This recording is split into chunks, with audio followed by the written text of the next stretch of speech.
Welcome to kid Andhra Pradesh endowment officers 2025 పరీక్షకు సంబంధించి ఈరోజు మనము 400వ బిట్ని మనం చూడబోతున్నాం. సో ఈ రోజుతో 400 బిట్స్ని కంప్లీట్ చేసుకోబోతున్నాం ఈరోజు. సో లేట్ చేయకుండా ఫస్ట్ బిట్లోకి వెళ్దాం. 381 సాందీపుని పుత్రిని మింగిన రాక్షసుడు ఎవరు? Answer పాంచజన్యుడు.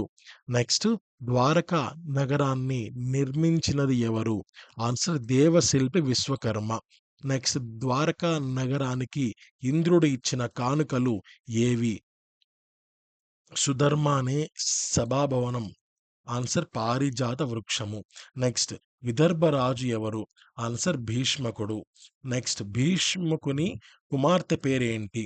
Answer Rukmini. Next question, భీష్మకుని కుమారుని పేరేంటి? రుక్మి. ఇది రుక్మి. నెక్స్ట్, రుక్మి తన సోదరి రుక్మిణి ఎవరికి ఇచ్చి వివాహం చేయాలని అనుకుంటాడు? ఆన్సర్ చేది రాజైన శిశుపాలునికి. నెక్స్ట్, మహావిధాన వృతుడు తిరుగులేని వీరుడు అయిన బలి చక్రవర్తి కుమారుడు ఎవరు? ఆన్సర్ బాణాసురుడు.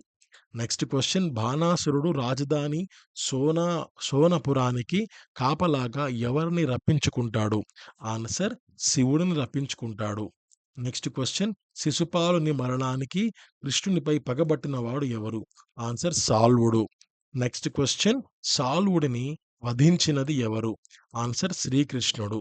నెక్స్ట్, దంతవక్రుడు తమ్ముడు విదురుని కృష్ణుడు ఏ ఆయుధంతో సంహరించారు? ఆన్సర్ సుదర్శన చక్రంతో. నెక్స్ట్, ఋగ్వేదం ఏ రూపంలో ఉంటుంది? ఆన్సర్ పద్య రూపంలో ఉంటుంది. నెక్స్ట్, ఋగ్వేదానికి ఎన్ని శాఖలున్నాయి? 5 శాఖలు. 1 శాఖల శాఖ, 2 భాష్యల శాఖ, 3 అశ్వలాయన శాఖ, 4 మాండూక్య శాఖ, 5 సంఖ్యాయన శాఖ.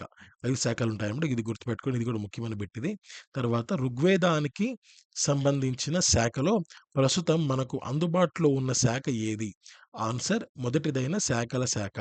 నెక్స్ట్, అథర్వణ వేదంలో ఏ విద్యకు సంబంధించిన విషయాలు ఉన్నాయి అంటే మంత్ర విద్యకు సంబంధించిన విషయాలు ఉంటాయన్నమాట. నెక్స్ట్, 397 అథర్వణ వేదంలో ఆత్మలు, ప్రేతాత్మలు మొదలైన వాటి గురించి వివరించబడి ఉంటాయి. కాబట్టి అథర్వణ వేదాన్ని ఏ విజ్ఞానంగా భావిస్తారు అంటే గుప్త విజ్ఞానంగా భావిస్తారు. తర్వాత, వేదములను తెలుసుకున్న ఋషులను ఏమంటారు అంటే ద్రష్టలు అని పిలుస్తాం అన్నమాట. ద్రష్ట అంటే ఏంటి? అర్థం ఏంటంటే దర్శించిన వాడు అని అర్థం వస్తుంది. లాస్ట్ క్వశ్చన్, 400వ క్వశ్చన్, వేదాలకు మరొక పేరేంటి? ఆన్సర్ శృతులు. సో ఇంతటితో 400 క్వశ్చన్స్ని నేను ఇప్పటిదాకా మీకు అందివ్వడం జరిగింది.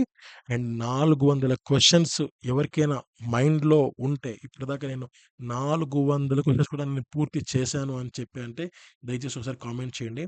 వాళ్ళని ఖచ్చితంగా అప్రిషియేట్ చేయాల్సిందే. ప్రతిరోజు హాఫ్ అన్ అవర్ వాళ్ళు కేటాయిస్తున్నారు. సో మీ యొక్క హార్డ్ వర్క్‌కి ఖచ్చితంగా సెల్యూట్. అండ్ ఈ యొక్క సిరీస్ అన్నది కొనసాగుతుంది. ఎగ్జామ్ ఉన్నంత వరకు కొనసాగుతుంది. మాక్సిమం బిట్స్‌ని నేను మీకు సేకరించి మీకు ఇవ్వడానికి ప్రయత్నిస్తాను. Thank you so much. And కొంచెం వీలు చేసుకొని ఒక హాఫ్ అన్ అవర్ కేటాయించి ఈ యొక్క వీడియో కూడా మీరు చూసి పూర్తి చేసుకోండి. ఎవరైనా ఇప్పటి నుండి నిన్నటి దాకా పూర్తి చేసుకున్న వాళ్ళు ఇది కూడా పూర్తి చేసుకోండి. సో ఎప్పటికప్పుడు చేసుకుంటే మనకు ఈజీగా ఉంటుంది. అండ్ మీ మిత్రులతో కూడా ఈ వీడియోని షేర్ చేయండి. వాళ్ళకి కూడా ఇది ఉపయోగపడుతుంది. Thank you so much. Have a great day. జై హింద్.